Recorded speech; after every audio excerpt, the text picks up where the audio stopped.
ذرا ایک لمحے کے لیے غور کریں، کیا شادی کے بعد بھی ایک عورت ایسی تکلیف محسوس کر سکتی ہے جو نہ صرف جسمانی ہو بلکہ دل اور ذہن کو بھی بے چین کر دے؟ ایسی تکلیف جس میں عام مساج یا وقتی توجہ بھی آرام نہ دے سکے۔ آج ہم ایک حقیقی سوال کی روشنی میں ایک بہت اہم موضوع پر بات کریں گے۔ ایک 29 سالہ بہن نے ہمیں لکھا، میری شادی صرف 16 سال کی عمر میں ہوئی، الحمدللہ۔ میری پہلی ازدواجی زندگی خوشگوار تھی۔ ایک مرتبہ میرے شوہر نے تعلق کے دوران ایک مختلف انداز کی خواہش ظاہر کی، مگر میں نے فوراً انکار کر دیا اور انہوں نے میری بات کا احترام کیا۔ وقت گزرا اور کچھ حالات کی وجہ سے میری دوسری شادی ہو گئی۔ اب میرے دوسرے شوہر کے ساتھ بھی مجھے وہی مسئلہ درپیش ہے، ایک ایسی کیفیت جس میں تکلیف ختم نہیں ہوتی، چاہے جتنا بھی آرام کرنے کی کوشش کی جائے۔ براہ کرم رہنمائی فرمائیں، میں کیا کروں؟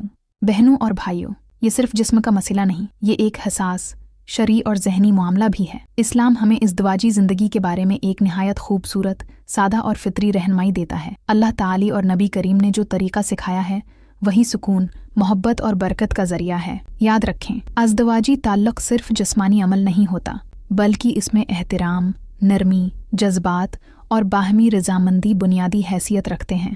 اگر کسی عمل سے دل میں بوجھ، جسم میں تکلیف یا ذہن میں الجھن پیدا ہو تو یہ اس بات کی علامت ہے کہ ہمیں رکھ کر سوچنے کی ضرورت ہے۔ اسلام میں کسی بھی ایسے طریقے کی اجازت نہیں دی گئی جو جسم کو نقصان پہنچائے، دل کو بے چین کرے یا فطری حدود سے تجاوز کرے۔